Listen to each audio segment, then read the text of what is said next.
Let's kick off. Jejin, and welcome everyone. Before we start, can I ask Parul Ben, do you want to say the no comment, sir? Yes, I will. Thank you. Jai Jinanda, everyone. Jai Jinendra. Jai Jinendra. Jai Jinanda. Jajinandra. Namo Arahantaram. Namo Namo. Namo Sitaram. Namo Namo. Namo Ayariyaram. Namo Namo. Namo Uvachayaram. Namo Namo.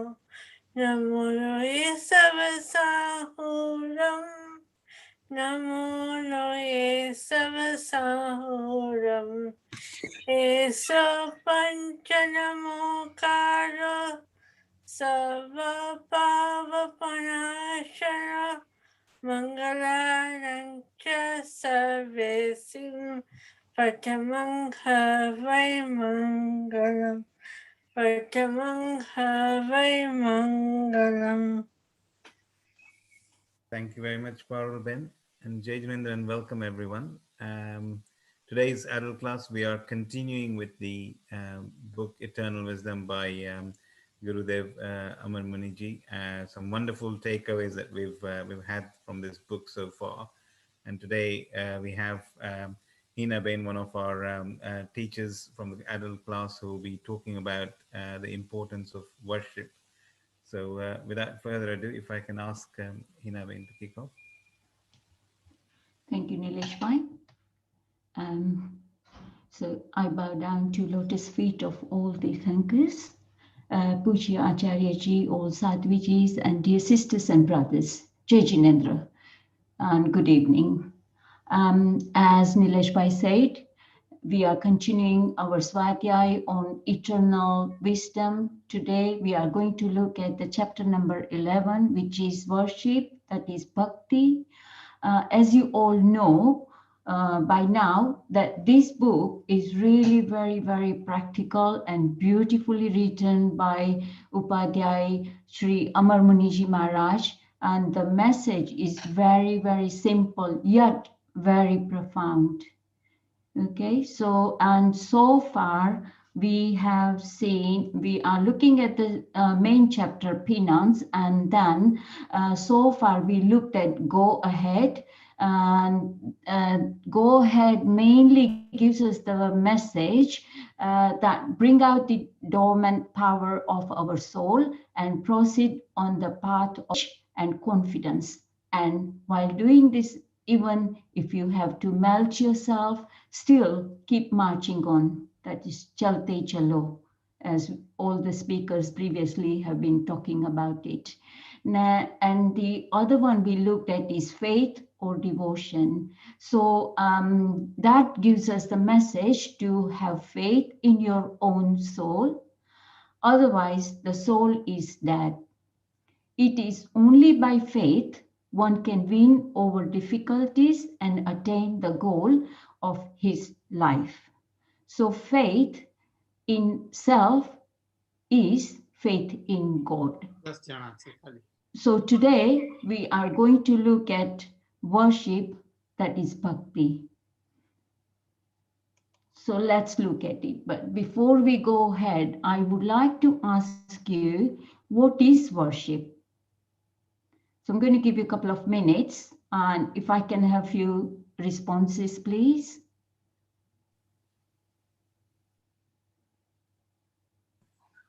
What is worship? Is it devotion? Very good, Rita Ben. Is it a rituals you follow? Well, we'll know it by the end of this session. But yes, you go ahead. You tell me whatever you think about worship. What is worship?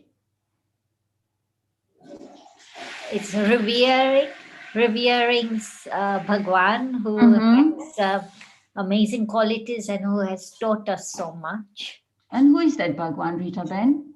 Sorry? Who is that Bhagwan? Bhagwan Mahavir. But also, absolutely, like if you really think about it, it is Paramatma. Whoever is a Paramatma. Excellent. Anybody else would like to share their ideas? Worship is what you believe in. Very good, Parul Ben. Right. So now let's look at what our Upadhyay ji has to say. But before we go ahead there, so when you sort of look onto internet and you just type in worship, what is worship? And this is what you get. The feeling or expression of reverence and adoration for a deity. Worship is an act of religious devotion, usually directed towards a deity. For many worship, it is not about an emotion, it is more about a recognition of a God. Put simply, worship is declaring the greatness of someone or something. It is the act of giving up your own glory to make sure everyone knows that the thing being worshipped is pretty awesome. To put it even more succinctly, worship is bowing down to lift up. So in simple words, to honor or show reverence for divine being or supernatural power, or to regard with great or extravagant respect, honor, or devotion. Yes? But I would say, like I read the whole chapter in Hindi as well, and I would say, from my point of view, bhakti is that, it's a tool, is that takes bhakta to Bhagwan. So it is devotion which takes devotee to deity. And eventually everything becomes one. So bhakti, I would say, is a tool for us to go to get to our deity. So it is an instrument. And to make this instrument strong, we again need some more tools to make it powerful. And those tools are being explained so very well by Gurudev Ji. So let's look at what Upadhyay Ji has to say. And he says, the worship of the self is worship of God. The worship of the god and goddesses outside is nothing but a network of illusion. This network of illusion will weave fetters around your soul instead of liberating it. So beautifully he has said. So here he is trying to say to worship our own soul. Now, how do we do that? Normally, we are more used to worshipping the deity in the temple, but he is saying that it is a network of illusion. And this network of illusion will weave fetters around your soul. So what does he mean by that? I think what he is trying to say that we treat only them as God, but does that help us to liberate? So according to him, no. So then how can we liberate our soul? By worshipping, and to who? So let's look at the next slide. And then he goes on about saying that, oh men, there is a God within you. There is a temple within your heart. But you have never worshipped or adored that God. So now, who is that God? Which God is he talking about? So firstly, he's just how we have Derasar as our house of our God. So same way, we have our soul within us. Have we ever thought about that or worshipped? No. Firstly, one must decide, who am I? હું પોતે કોણ છું અને હું ક્યાંથી આવું છું? And what would you like to do with your life? તમારે શું કરવું છે તમારી લાઈફમાં? Apart from, of course, our professional, I am only talking about the spirituality here. So we are very poor at this. Now, secondly, try to walk on that path once you know spiritually what you want to do. Try to walk on that path, no matter how difficult the path is, even if it takes your life or takes a lot more out of you. And that trial, that purusat is worship. True worship not by only praying to Lord, maybe Mahavir, Rishabdev Bhagwan, Gautam Swami, whoever you wish to. It is their virtues that made them that great and touched your soul, and that is what you liked, and you want to make your life full of those virtues, like Karuna, Daya, Tap, Dhyan, and so on. Thus, the worship, that Purusharth, should be to your own self, and one day you also become Mahavir or Buddha, whoever you worship to. So, and in order to achieve that, you want to you want to really work hard on that on our inner enemies. So really, when we want to get there, the first thing we all need to work at is our inner enemies. That is the Sadhviji also told me that this is what you need to work at first: your anger, your ego, your greed, your deceit, and all our kasais that are there. So instead of like even going to the temple, and of course you must go that, because that is our first step. We must go, we must pray, we must do all what we want to, but at the same time we should be working at our kasais. So as we all work towards our career and business, and we achieve that by working towards those goals, is devotion towards your professional life, not but just by looking at those people who are already there. Yeah. So same way, you need to work towards your spiritual life, and that is devotion to your own soul. So this is what Gurudev Upadhyayji is trying to say. Now let's read little more, and it is so beautifully written. I tell you, I must have read 2-3 times, and I'm really amazed with the whole chapter, how it's written. Okay, so next, then he goes, you have never rung the bells or blown the conches in adoration to the God within you. There is fearful silence within the temple of your heart. Now, first of all, let's understand, why do we ring the bell in the temple when we go to the temple? That's what we first thing we do. And why do we blow the conch in the temple? Yeah, so I would say the ringing of the bell produces the sound Om, which is the universal name of Lord, which is regarded as an auspicious sound. There should be auspiciousness within that we need to invoke. So when we enter the temple, that soul that is within us, we really need to invoke that. And sometimes we blow the conches accompanied with the bell and other musical instruments. Why? So that they drown any inauspicious and irrelevant noises that might disturb or distract the worshipper in their devotional ardor, connect or concentration and inner peace. So basically, while ringing the bell, we say, I ring this bell, indicating the invocation of divinity, so that virtuous and noble forces enter my home and heart, and the evil forces from within and without depart. Okay, so we ring the bell as we enter the Derasar. Did we ever ring the bell to awaken our own soul up and in our heart?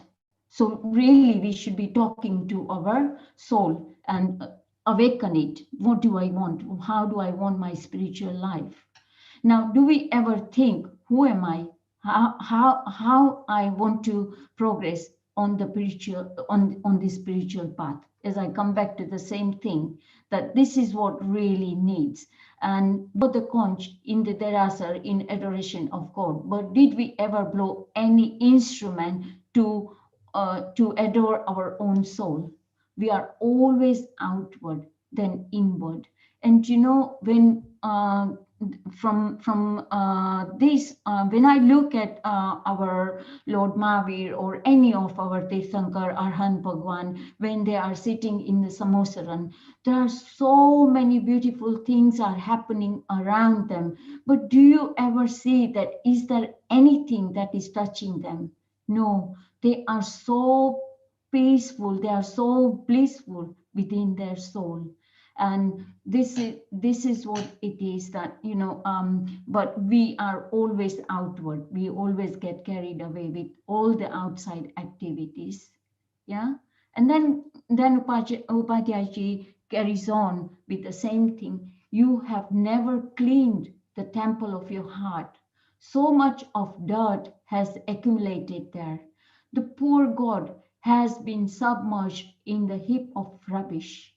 Just clean the temple of your heart once, so that you may see the God within.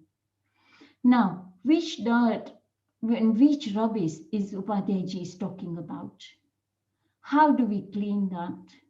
Why do we need to clean? Yeah. So there are, as you all know, is the house of our Lord, and we clean that every day. What about the temple which is within our heart, ourself, which is the house of our soul? Do we ever clean the temple of our heart? So much dirt. Now, what dirt do we have in our heart? Heart. Sorry. So much dirt of rubbish thoughts are collected there. We keep piling all our negative thoughts. We never clean them. Until we don't clean those, we don't make room for the better thoughts. This keeps on piling there, keeps on piling, and we are not making room for any spiritual development. So we always hang on to the past events, especially the bitter ones. We never clean that dirt of all the rubbish thoughts that are occupying the space in our heart. So that is the dirt I think Upadhyayji is talking about.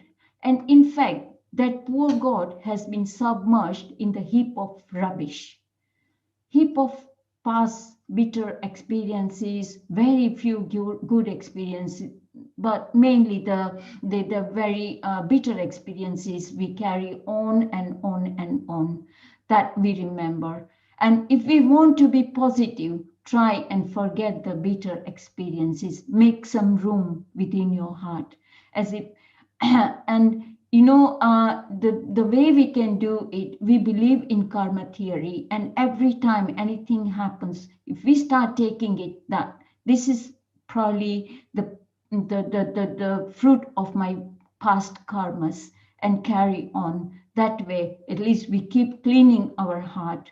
So whatever happens to us is the reflection to our past karmas anyway. So if we start taking that into consideration, then at least we are cleaning our heart. So try and clean up to make the room for better thoughts. Now, to do that, what do we do? So firstly, very important to accept that my mirror, that is my soul, is dirty. Yeah, and find out what we like. Do we like dhyan? Do we like bhakti? Do we like reading religious books, seva, either, whatever? Now, taking the examples of those who have already done it, just we start our journey from here. Thus, try and make the room for cleaner thoughts. If the mirror is dirty, as you know, we all start cleaning with the Windolene, and then if it doesn't still get clean, then we start with fairy liquid, and so on and on and on. Now, our heart is mirror. Until we don't clean, we will not be able to see our God, that is, experience our own soul. Yeah? And then is very beautifully Upadhyayji is saying, which is the darkness within you is so intense that you can see nothing. You light up candles and place them outside you. Just carry one lighted candle within you and see what is there. There is no incense within you. there is nothing but foul smell. What do you keep the temple of God within you so dirty? You have never offered even one flower on this altar. Apply sandal upon the God within. Offer him garlands of flowers. So beautifully Upadhyayji has said this. So I think to understand this, I would let's just compare how we do puja in Derasar. Yeah. So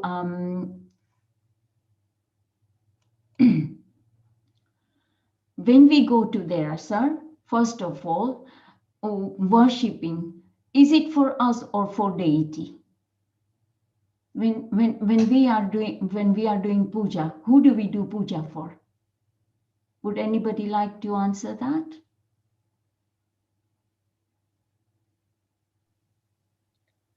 Probably we are worshipping for us. Correct. Yes, it's definitely for us because our Tirthankars are there. They are there in Siddhasila. For them, it does not matter what we do or what we don't do. This is worshipping is not to satisfy Jineshwar Bhagwan, but for satisfying our own self. Bhagwan is already free from attachment and passions. Therefore, there is no question of them being satisfied by singing prayers of their praise. For sure, it is our mind that becomes pure and satisfied, and our soul naturally starts feeling good. Yeah. So, by performing Jin Puja, we can easily get into the right journey for attainment of moksha. So, this is our first step. It is important to do Dravya Puja, but supported with appropriate bhav, which is very important. So no harm in doing this puja, and this is what we do almost every day, and that is why Upadhyayji is comparing that we do all this. Now let's look at all that. So how do we worship? For example, we when we go to the Rasha, then we first we say Nisihi as soon as we enter the main gate of the temple, renouncing all the acts and thoughts related to worldly affairs. Now, do we try to go within? No. So, do we ever try to do this? So we say it, but those thoughts are always at the back of our mind. Now, then, second Nisihi, we say before entering the sanctum, that is Gabara, that is our. Let's compare that with our heart. So, renouncing all the acts and thoughts related to the temple. So we forget what we have done in the temple, all the puja, and then that is our body, isn't it? And then the third we say before commencing Bhav Puja, Chaityavandan, renouncing all acts and thoughts related to Dravya Puja. So now we can compare that, try to renounce our kasais, identify them, and try to win over them, try to work on our attitude. Yeah. So all these three nisihis, if we take it in that matter, it is so important that every time we say nisihi, but if we bear the right thoughts in our mind, that takes us further on our journey. And then, as Upadhyayji is saying that, okay, have you ever put the garland on your own soul and all that? So let's compare that. So after going into Derasar, first we do Jal Puja. Mainly, what is Jal Puja is for? So this puja reminds us that one should live a life as pure as water, with honesty, truthfulness, love, and compassion towards all living beings. This way, one will be able to cross life's ocean and attain liberation. So when we are doing Jal Puja, it's good, we do Jal Puja, but all these thoughts, if they are there, then at least we are awakening our own soul that this is what I need to work towards. Yes. So if you do puja or not, it is not that important, but important is to have this bhav. That's what Upadhyayji is trying to say, that we have never done this for our soul, and this is why we are not progressing. And so, and the Jal Puja, why do we, the reason for doing Jal Puja is to get rid of our karmic dirt that has accumulated since long time, since my soul is a vessel of knowledge filled with the water of equanimity. Yeah, so this is why we do Jal Puja, which is very important to bear while doing the puja. And then we do sandalwood puja, that is Chandan. Why? Because Chandan symbolizes tranquility, calmness in our soul. Chandan mixed with water is offered to subside the suffering of the world. During this puja, we reflect on Samyak Gyan. Now, Samyak Gyan means proper understanding of reality that includes soul, karma, and their relationship. Jainism believes that the path of knowledge is the main path to attain liberation. Yeah, so to get the knowledge. Now, then we do this all these different tili on Bhagwan. Like we start off with doing the tilak onto Lord's feet. Now, what does that mean? Like that when we do it on feet, we should be bearing in our heart that my conduct be right and I be humble to like you. Then we do it on knees. That time we should be thinking, I have a strength to excel in the path of worship. Then we do it on forearms. Then that means I be generous and perform good deeds. Then we do it on shoulders. I be humble and attain strength to contest the karmas. And then we do it on the crown of the head. So what that reminds us, my soul have the capacity to attain a complete state like you. Now then we do it on forehead, which is my soul becomes radiance like you. And then we do it on throat. That means my speech be as sweet as yours. And then we do it on heart, that I be detached like you. And then we do it on navel, which is I be steadfast like you. So now, while we perform this puja, we do these vows, but how much do we practice? We have that vow, but as soon as we leave this temple, we leave Derasar, these thoughts has to be with us 24/7. And I don't know how much does it last that for us. And especially in our attitude, if we try to bring all this, then of course we can progress on spiritual path. So this is what Gurudev is trying to say, that try to do this, right? You do your puja to your own soul, yeah? And then we do Puspa Puja, which is so rightly said to put a garland on, that we should live our life like flowers, full of love and compassion towards all living beings. Pushpa or flower symbolizes conduct. Our conduct should be like flower, which provides fragrance and beauty to all living beings without discrimination. Have we ever offered anyone flower on this altar?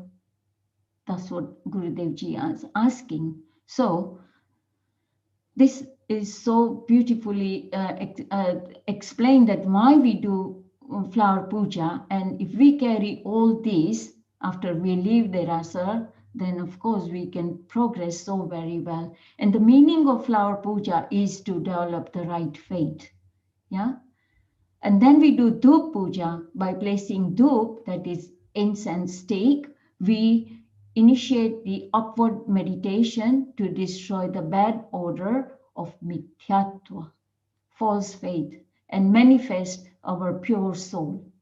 Just as the fragrant smoke of the Dhup goes upward, we should begin our progressive spiritual journey leading to the top of the universe above the Siddhsila. Now, dhoop provides fragrance to others while burning itself. Now, whereas when we have nothing but that foul smell of selfishness, we try to do things for us first, then for others. So, and the meaning of this puja is we focus within and meditate to destroy the foul smell of wrong belief and manifest the fragrance of pure soul. Yeah, okay. It's because we believe, Jains, that all souls are equal. Yeah, but we still somehow or the other we always put our soul first. And then it's Deepak Puja. The flame of a lamp represents a pure consciousness or a soul without any bondage, a liberated soul. So Deepak Puja is offered to destroy the darkness of ignorance and false belief and get the light of knowledge in the form of Keval Gyan and be liberated from karma. So to be liberated from karma, one needs to be free from all vices such as anger, greed, ego, deceit, attachment, hatred, and lust, and many more. By doing this puja, one should strive to follow the 5 great vows. No, so how do you do that? Is by following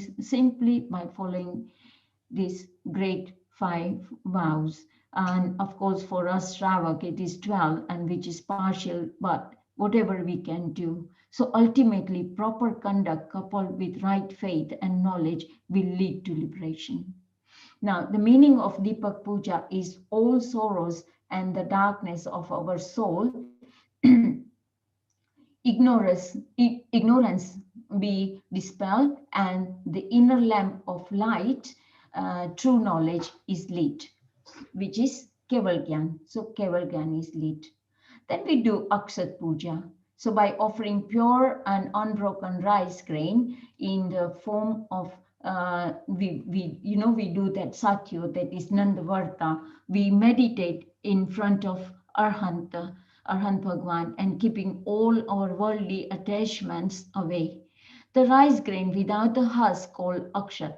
It is kind of grain that does not germinate, and that's the reason we use them, because one cannot grow rice plants by seeding rice.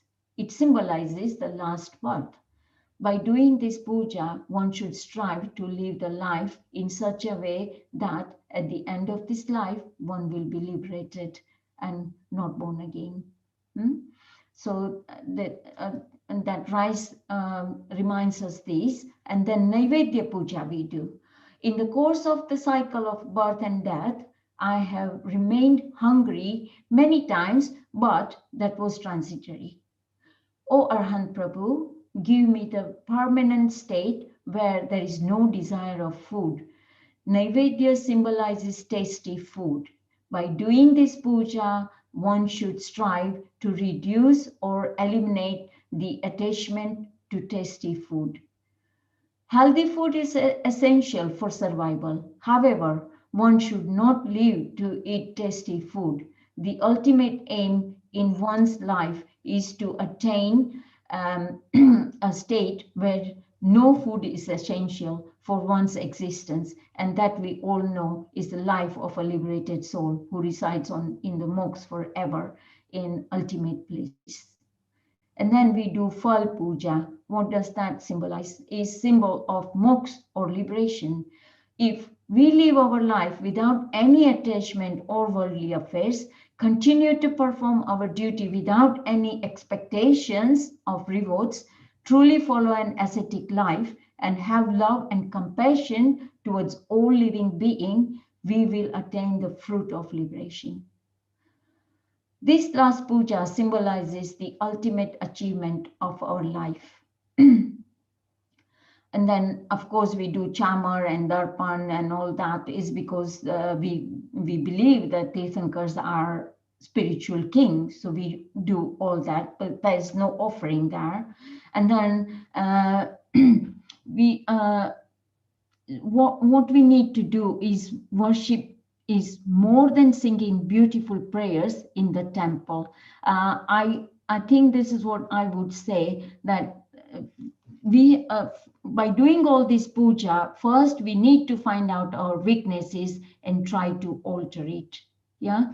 So we do worship, but then worship is more than singing beautiful prayers in the temple. True worship has less to do with offering sacrifices than with being a sacrifice ourselves. Worship is a tool that helps to transform us as we focus on, as I told you even in the beginning, that it is a tool, yeah, that helps to transform us. As we focus on glorifying Him for His amazing attributes, we begin to reveal the same characteristics. When we worship God, we develop such traits and forgiveness, tenderness, justice, righteousness, purity, kindness, love, and so on. So, the other thing is why? Because it's our own Bhagavata, that is our divinity, is hidden due to our own kashai, and to awaken that that divinity, that is Bhagavata, we have to find our own suitable sadhana, like then whatever we like, puja, top, reading, whatever, and very importantly, to try and reduce all kashais first, then before we do that. So let go of them, then only the temple within you is going to be clean all the time. The observance of rituals is a means and not an end itself. If the rituals do not make us humble and pure, and if they do not help us in self-realization and self-purification, then they are not only useless, but also burden upon us. Yeah. So this is why Upadhyayji has said all that. And then we then he goes on to saying the difference between God and devotee, and I mean the relation between God and devotee. So he says, the nearer you are, the more light you will get from fire, which we all know. You may call it favoritism or anything you choose. The relationship between God and devotee is of the same nature. It is not so much the question of what you do and what you do or what you do not do. The question is how near to God you are. There must be close proximity, not distance, between God and the devotee. Now, this is so beautiful. What Upadhyayji is trying to say, like we looked at all that puja that we do at Derasar. So sometimes we do samai, whatever, however, we do that maybe an hour or so in the morning, and then rest of the day we tell ourselves, okay, I've done my bit, I've done the prayers, and that's it. But what he's trying to say, that awakening has to be with you 24/7, and especially you have to try and practice it in your routine life. Yeah. So here, like practice makes you perfect, one has to be at it all the time. Anything we do, always be near to your heart and soul. Ask yourself, checking yourself, you are on the right path. It is not like we do one day and think, okay, I've done it. And then the rest of the week, or, as I said, rest of the day, you don't even want to think about it. But you must have that constant check on yourself. Whatever I am doing, is that correct? I'm not hurting anybody. I'm being kind, and things like that. So now, as we say, eventually everything becomes one. So how does that happen? As we keep on marching and with the knowledge, keep on improving our soul, we also become Bhagwan. But to reach there, we need to keep on marching forward, living the initial stages. That is, all the speakers have been saying, chalte chalo. And, as you go further, Maybe we don't need to do all this puja. And sometimes I think to myself, even these nuns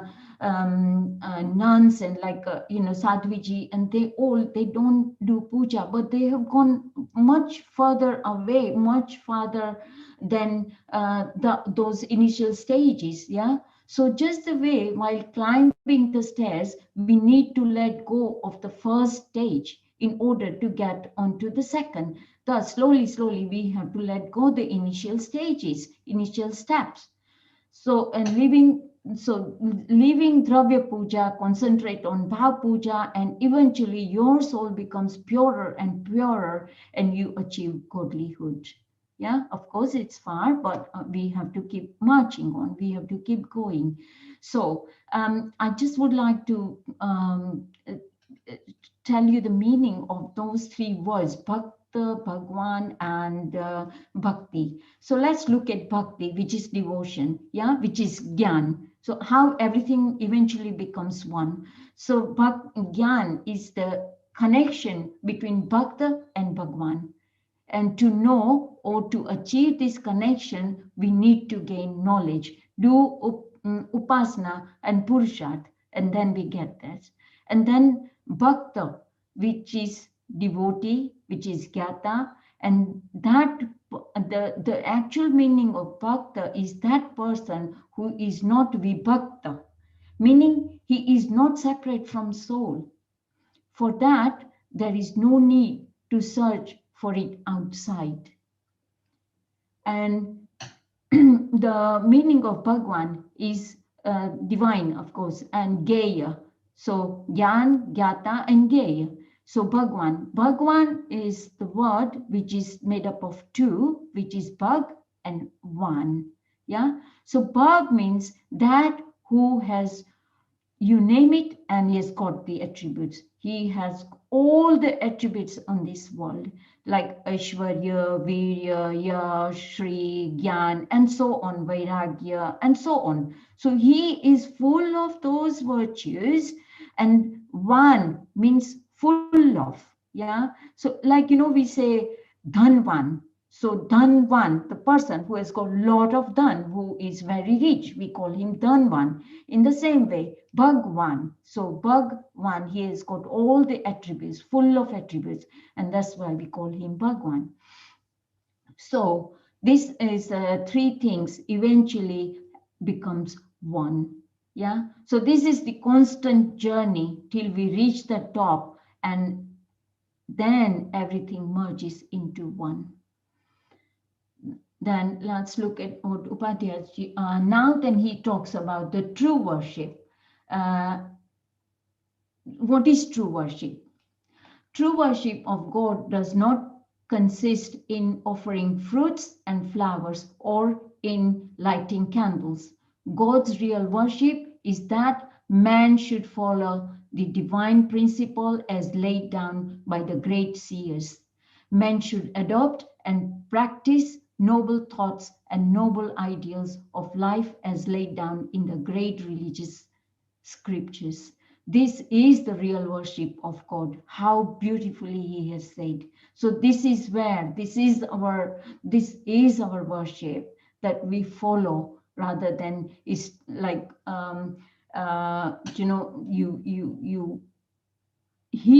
you listen rather than hearing. So I would just like to give you some example here that of true worship. I sometimes I watch this program of Radha Krishna, yes. And there I saw this episode. Sometimes I doze off anyway, I sit there, but this was that day I didn't. And I saw this, there was a competition between Hanuman and Radha. And the way they were competing is that who is the best devotee. And both were very stubborn about it. She says, I am, and then Hanumanji said, I am. And then the referee was Krishna. And then it went on. And then eventually Hanumanji won. And the reason being is Hanumanji he always just wrote down the name Ram, or whatever. He just constantly kept on saying that name, but he had never seen in reality Ram. Whereas for Radha, Krishna was there all the time to guide her. Yeah. So then eventually Krishna, he declared that Hanumanji is a better devotee. So and also we all know about Sabri, how she, she every day, no matter what, she never lost her confidence. Every day she would do her front yard, do all the flowers and keep it all ready, thinking that today he will come, today Ram will come, today, and she is always as very enthusiastic that one day he will come, and eventually that happens. So these are the examples of all some of the, and actually recently I read this true story of one rickshawala.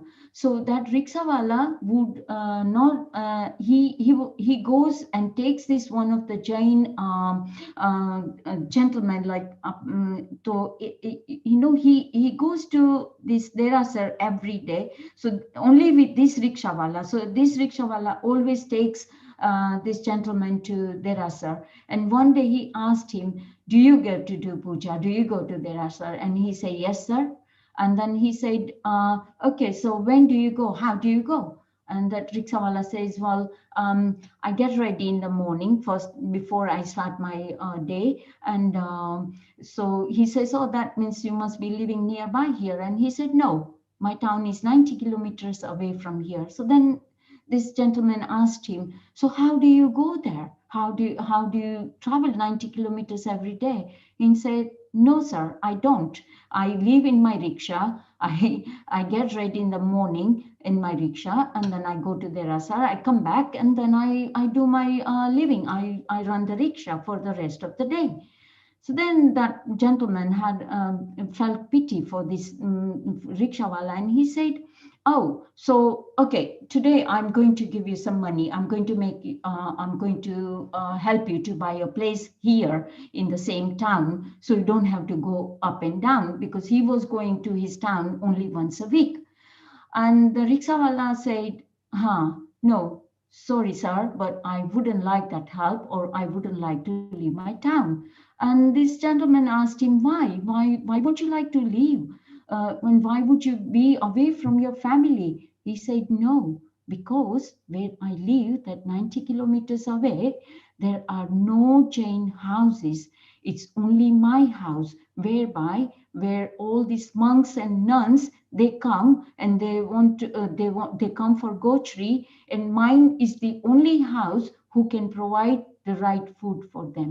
And for that reason, I rather travel 90 kilometers once a week, or not see my family maybe in a row 2-3 weeks, doesn't matter. But at least those monks and nuns are being served."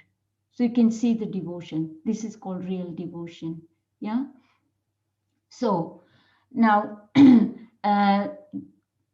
so basically important is not just singing and chanting the prayer or doing the puja, but listen to God's words, not hear, apply in life, and that is real devotion. Learn to listen, not hear, understand, and try to put it in practice. Now, and how do we, it's easy to say, easy to use these words, but it's not easy to put it in practice. But how do we win our kasai? That's just try and just the way sun doesn't chase the darkness, but just spreads its light. And same way, we should not try to fight with our kasais, like anger and so on. Instead, we try to develop opposite nature of each one, then it will make it easier. So instead of anger, we should try and cultivate forgiveness. Then instead of ego, you try and practice humility, try and practice charity instead of greed, and practice honesty instead of deceit or straightforwardness. And then these kasais will slowly go away. Yeah. So follow the divine principle as laid down by the great seers, and this will take us further. Yeah, and then it's so here what Upadhyay ji is saying something very similar. As I said, I watch sometimes this program of Radha Krishna, and every day end of the that episode, they always have a very like couple of lines that is a real message of that episode. And this one day it was this message, and I thought that's really beautiful. It says, often one must wonder that the Lord has taken so many forms and arrived on this earth, and yet in this great world there lingers sin and malice.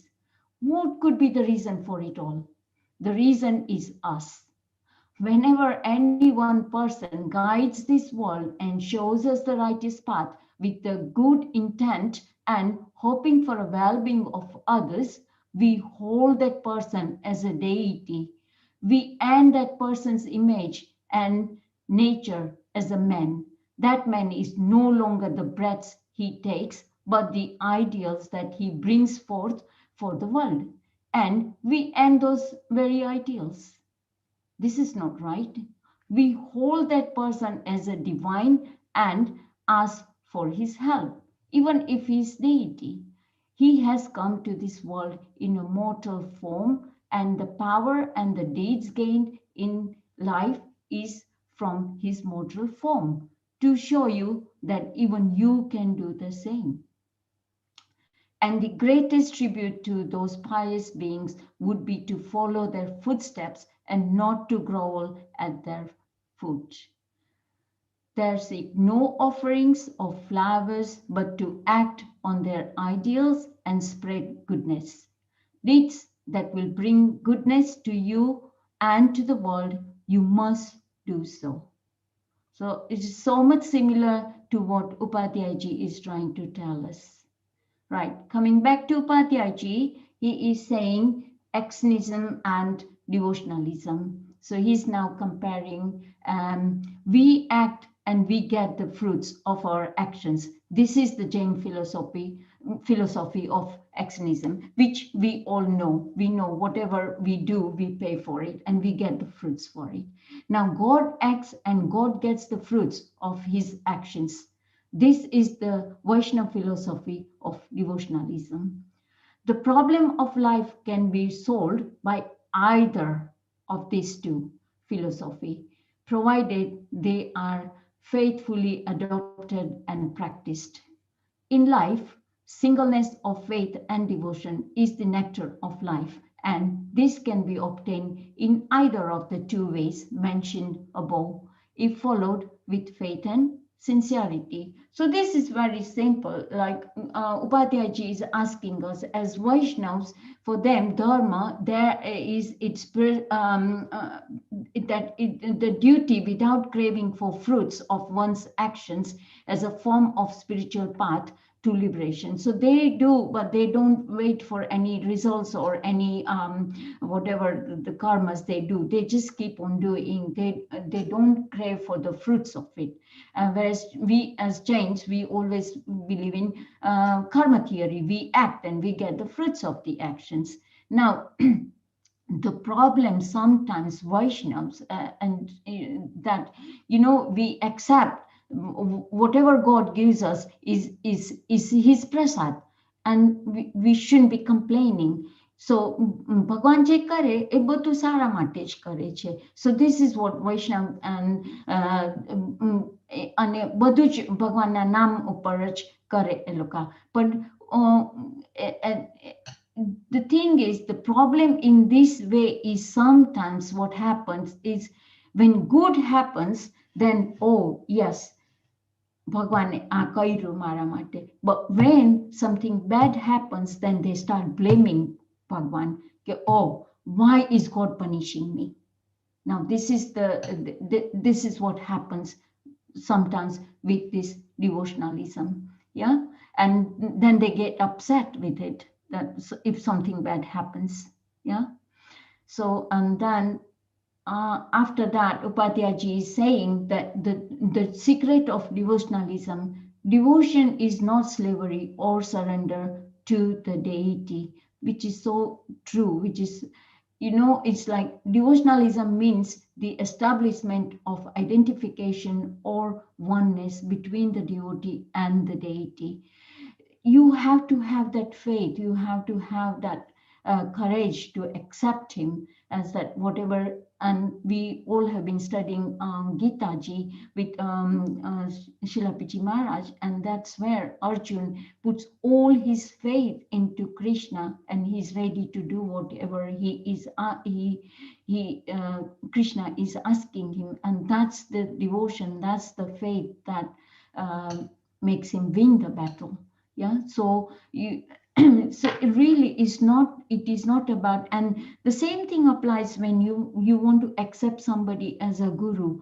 So you have to have that faith. Until then, it is no point accepting somebody as guru. You have to put all that faith in that. So it is not about surrender, like, accepting slavery or anything, but it's just the devotion that you have to have towards that deity or whoever, guru. Yeah, so this is what Upadhyaji is trying to say. Now, it's already 11 past. So I would like to just sum up this whole chapter by saying that the Upadhyaji has explained us so very well in this chapter what is worship. So I would say the act that makes devotee and deity one. Who do we worship to? Worship to your own soul, which is within your heart. Now, why do we need to worship? To realize our own soul, to become deity. Now, how do we worship? By contemplating on your own soul to become free of passions, that is anger, deceit, greed, and ego.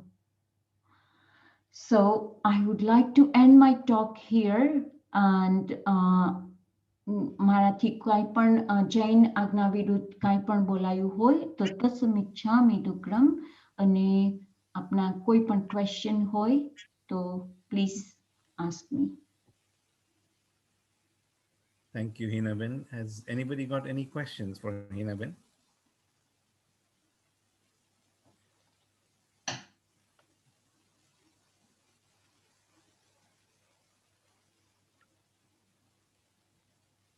Yeah, I mean, there are some good takeaways there, Hinaben, about thinking about worship in a very different way. So I think it's certainly opened up my eyes around thinking about how to worship in a different way. So thank you for that. Yeah, I think it is a beautiful message that Upadhyaji has given us. It's more to practice rather than just doing the Dravya Puja or what. Of course, it is, as I say, I totally agree with it. It is the initial stage that one has to have, but we need to let go of it and go a little further. Absolutely, yeah. Mm. Excellent. But before we finish today, thank you, Hinaben. Before we do the Manglik as well, Rita Ben, do you just want to say what's happening next week and the week after? Yeah, next week we have Soham Shah, who is our ex-Sri Channa Vidyapith student, who's going to come and talk to us. And he has great knowledge about Jain religion, but also applying it to the modern world. So, and that is what he's going to talk about. So please make sure that you spread the word around everyone so that we can get more people joining, but also younger people joining, because it will be really interesting to talk about the modern way of thinking about our philosophy and the applicability of our philosophy in this life. So, so that is happening next week, which will be the last day of our our talks for this year, this academic year. But we do have one more event the week after, which is on 16th of July, where we will have our school assembly. And you will be seeing these amazing, enthusiastic children wanting to tell you all what they have learned. So please, again, please come to that beautiful session, which will be run by our children. And please, again, make sure that people know, your friends and family know about it, so that you can all see the enthusiasm, motivation they have for Bhagwan Mahavir and his teachings.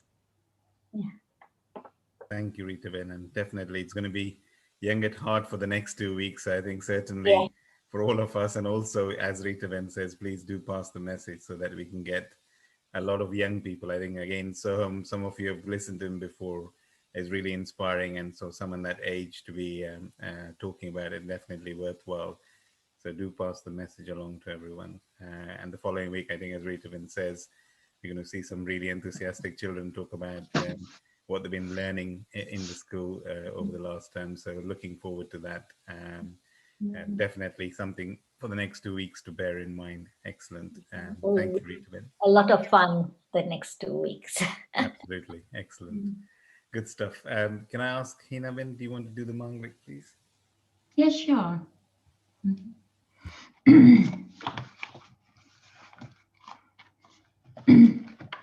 Chattari Mangalam Arhanta Mangalam Siddha Mangalam Sahu Mangalam Kevali Panato Tamo Mangalam Chattari Lokuttama Arhanta Lokuttama Siddha Lokuttama Sahu Lokuttama Kevali Panato Tamo Lokuttamo Chattari Saranam Pavachami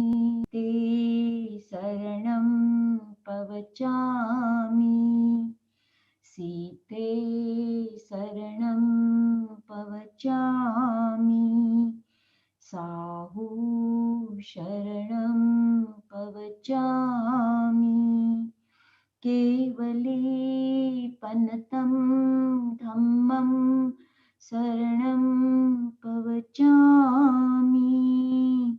Pavachami